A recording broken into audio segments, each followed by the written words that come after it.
Olá pessoal, tudo bem? Bem-vindos a mais uma etapa do curso Emergências Epidemiológicas e Mobilidade Humana. Meu nome é Alan, eu sou geógrafo e vou acompanhar vocês nesta etapa. Esse módulo tem como tema a relação entre a epidemia de Covid-19 e o racismo, em suas mais diversas manifestações. Em um primeiro momento, iremos abordar o tema do surgimento da pandemia. Abordaremos com um pouco mais de detalhe as razões para o surgimento do vírus SARS-CoV-2, causador da doença Covid-19, no sudeste da China. Na aula seguinte, abordaremos mais detidamente o tema da sinofobia, que é o racismo contra chineses, assim como outras manifestações de ódio e preconceito que emergiram ao longo da pandemia no Brasil. Vamos lá? Apesar de milhões de pessoas mortas e infectadas ao redor do mundo, ainda há gente que simplesmente não acredite na doença, os chamados negacionistas. Mas também existe muita gente desinformada, ou que simplesmente não confia nas explicações dos governos e cientistas. Enquanto isso, os Estados Unidos e a China trocam acusações e os líderes espalham desinformação, todos em busca de um bode expiatório para colocar a culpa e a responsabilidade pela pandemia. As pessoas, em geral, até que aceitam sem problemas a ideia de que a cidade de Wuhan, na China, atuou como o primeiro centro de contágio em massa. Essa cidade se localiza na província de Hubei, na região sudeste da China. Voltaremos a falar dessa região logo adiante. De qualquer maneira, as informações sobre um mercado de carnes de animais exóticos em Wuhan se misturam com boatos conspiratórios e explicações superficiais, que em todo caso se referem aos hábitos alimentares dos chineses, entendidos como exóticos. Bom, diversos estudiosos há décadas vêm desenvolvendo pesquisas mais profundas para melhor compreender como que as novas doenças têm surgido. O geógrafo norte-americano Mike Davis já havia escrito um livro em 2005, no qual ele explicava o surgimento da epidemia de gripe aviária, causada pelo vírus H5N1, que também surgiu na China. E o Mike Davis já nos alertava: a gripe aviária é uma espécie de asteroide viral, em rota de colisão com a Terra. Podemos dizer que aquela epidemia de gripe aviária teve um impacto baixo sobre a humanidade se comparado com o novo coronavírus. Mas, quando acompanhamos as explicações de Mike Davis, podemos acabar descobrindo uma dinâmica entre economia e o meio ambiente muito própria ao capitalismo, que acabou por cumprir um papel determinante também para a emergência do vírus SARS-CoV-2, o vírus causador da Covid-19. E a forma como a agricultura e a pecuária moderna se relacionam com o meio ambiente e com a economia está na raiz desse problema. Os chamados complexos agroindustriais criam animais geneticamente muito similares, em confinamento e deprimidos imunologicamente, gerando condições muito propícias para a disseminação de doenças infecciosas entre os seus rebanhos. Mas o agronegócio também exerce uma pressão muito forte sobre os ecossistemas naturais, tais como as áreas florestais e as zonas úmidas, que abrigam diversas espécies de animais selvagens e que portam naturalmente cepas de vírus, que eventualmente podem contaminar tanto os animais de criação quanto os seres humanos. Esse é o caso, por exemplo, das florestas da África Ocidental, onde um surto de ebola emergiu em 2013, justamente porque o agronegócio removeu as áreas florestais para expandir a produção de óleo de palma.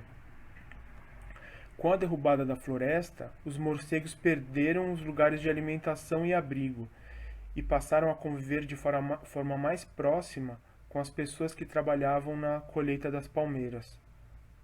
E isso gerou uma cadeia de contágio. Até então, o vírus da ebola circulava principalmente em populações de morcegos.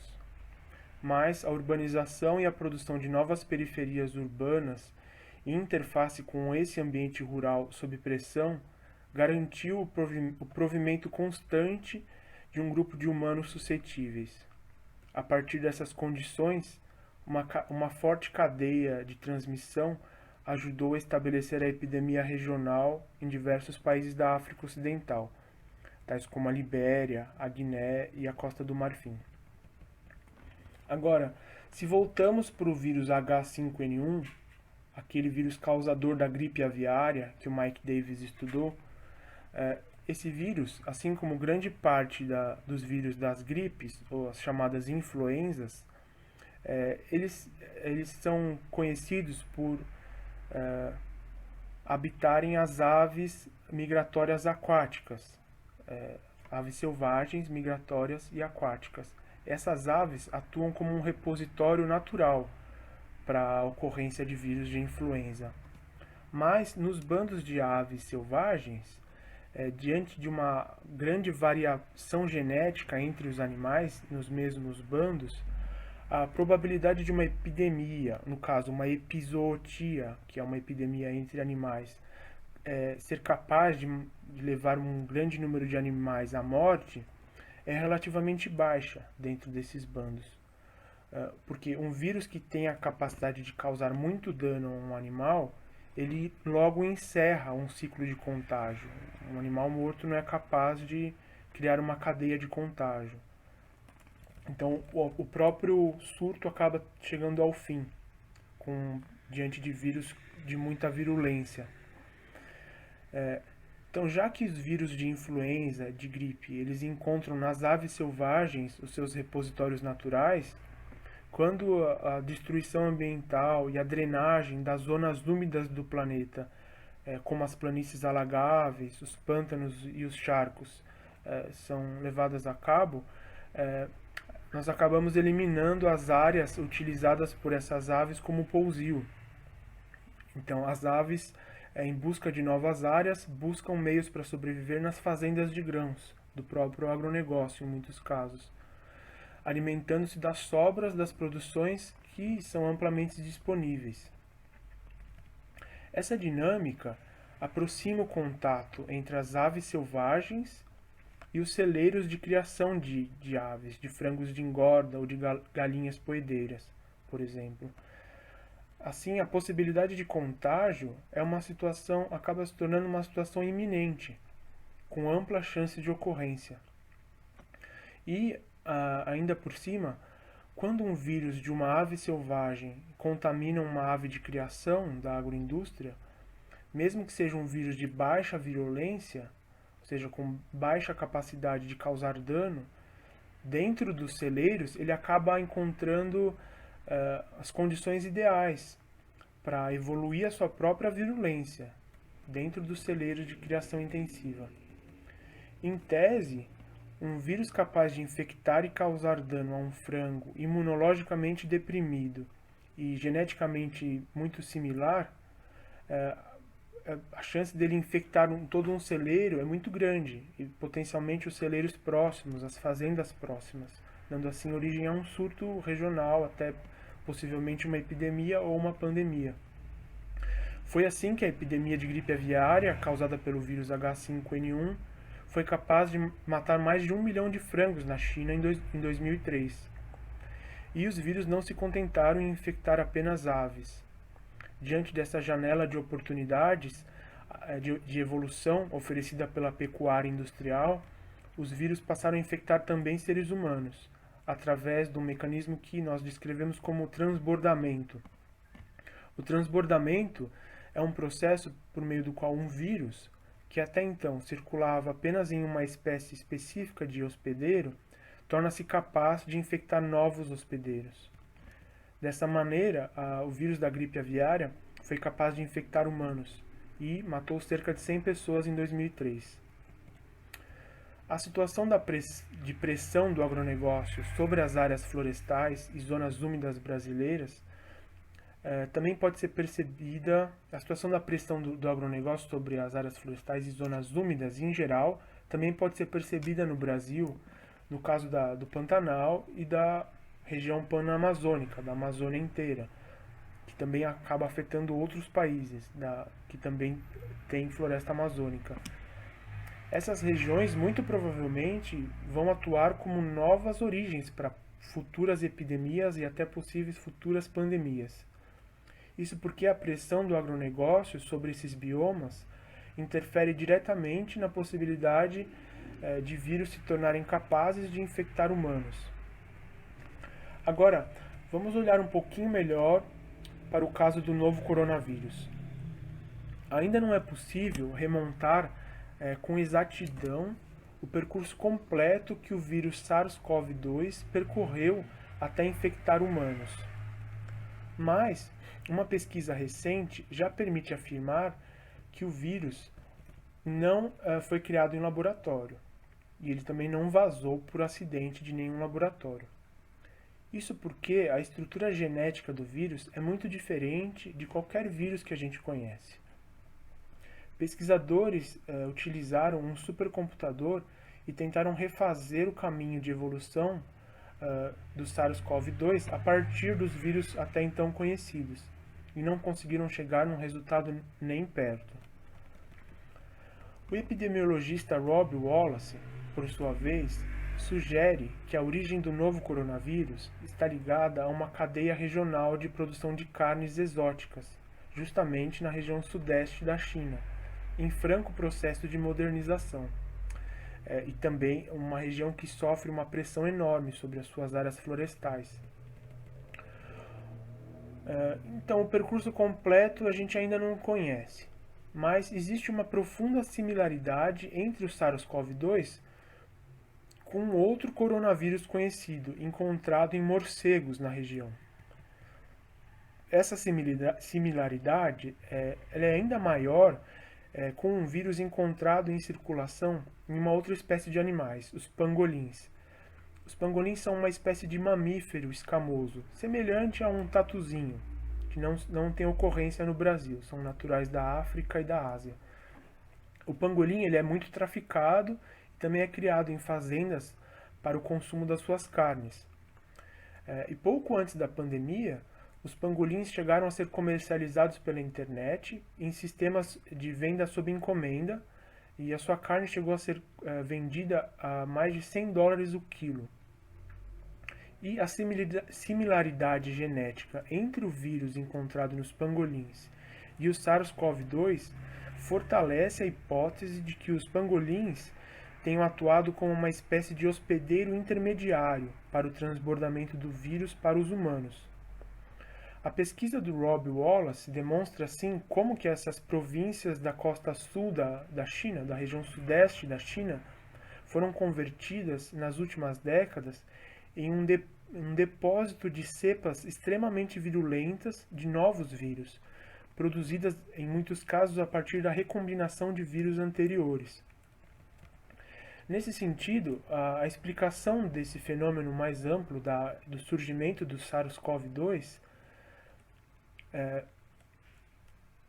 que as autoridades do governo da China insistem em ignorar, está relacionada à industrialização da pecuária no sudeste da China, mais do que um hábito de consumo de carnes exóticas em si. Esse processo foi impulsionado pela entrada de investimentos estrangeiros diretos, principalmente dos Estados Unidos, da Europa e do Japão, na região sudeste da China. Para se ter uma ideia, em meio à crise de 2008, pouco antes das Olimpíadas de Pequim, a presença do capital estrangeiro na região sudeste da China foi fortalecida por novos grandes investidores e bancos internacionais, como o gigante Goldman Sachs. O fluxo de capitais financeiros internacionais estaria assim transformando as paisagens rurais e urbanas do sudeste da China e causando impactos enormes tanto para a saúde humana quanto para o meio ambiente em todo o planeta.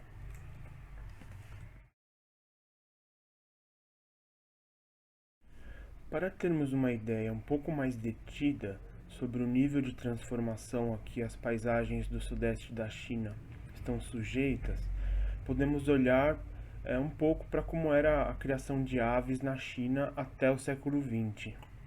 Por muitos séculos, a criação de patos e gansos, por exemplo, seguia uma prática que remonta à dinastia Ming, no século XIV, no qual os fazendeiros combinavam a produção de arroz com a criação de aves ao ar livre. As aves se alimentavam das sobras dos arrozais e ajudavam no controle de pragas das plantações.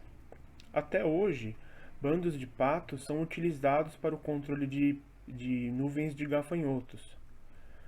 A reprodução dos bandos de aves englobava uma diversidade genética considerável, já que as aves se reproduziam nos locais de criação. Por outro lado, a constante exposição das aves ao ambiente do entorno fazia com que elas convivessem com vírus de baixa patogenicidade, desenvolvendo assim uma espécie de imunidade parcial às doenças que circulavam regionalmente. Portanto, no sistema que integrava os patos aos arrozais, por exemplo, o convívio com as aves selvagens fornecia uma espécie de vacina para diferentes vírus da influenza, que são as gripes, né? A história da agricultura na China é muito longa e contempla muitos sistemas de produção diferentes, vários deles capazes de integrar diversos animais e plantas em um mesmo quadro paisagístico. Por exemplo, o sistema de diques e viveiros integra a criação de peixes, a plantação de amoreiras e até o bicho da seda, no mesmo quadro de paisagem. A noção de monocultivo é muito própria da modernidade ocidental e deve ser entendida no quadro mais amplo da globalização do capitalismo. E as inovações tecnológicas da Revolução Verde intensificaram justamente o paradigma do monocultivo, que é levado até o nível genético. Nos anos 40, em 1940, nos Estados Unidos, a primeira galinha geneticamente modificada foi patenteada. Em poucas décadas, a produção global de aves coloca de lado diversos sistemas de produção e cultivo em detrimento do avanço da indústria de aves geneticamente similares e modificadas. Rebanhos inteiros das aves geneticamente similares acabam sendo privados dos meios para reagir aos patógenos, como vírus e bactérias. Em suma, é possível afirmar que, do ponto de vista epidemiológico, a indústria da pecuária é um retrocesso na própria forma como a sociedade cria animais, uma prática milenar. Foi na China de Deng Xiaoping que o movimento de abertura gradual começou, e a criação das zonas econômicas especiais, no início dos anos 80, 1980, acelerou de forma inaudita a modernização da agropecuária no país. Vale nota o fato de que é justamente na região sudeste da China que as zonas econômicas especiais foram abertas. Ou seja, é possível mapear o avanço do capital internacional sobre estas paisagens e localizar os impactos epidemiológicos de tais investimentos, cujas consequências agora se tornaram globais. No limite, hoje, podemos afirmar que a nossa concepção de natureza foi atualizada. A parcela de paisagens submetidas a um processo de socialização global atingiu um novo patamar. O capitalismo foi capaz de globalizar a paisagem patogênica de vírus e bactérias, agora tornada uma só no planeta inteiro. A China, contudo, conta com centenas de pesquisadores sérios e dedicados na área de saúde pública e epidemiologia, que alertam há décadas para o surgimento de vírus de potencial pandêmico justamente no coração da sua agroindústria. Mas as suas pesquisas não ganham a atenção devida, um fato que, infelizmente, lembra bastante a situação do Brasil nos dias de hoje.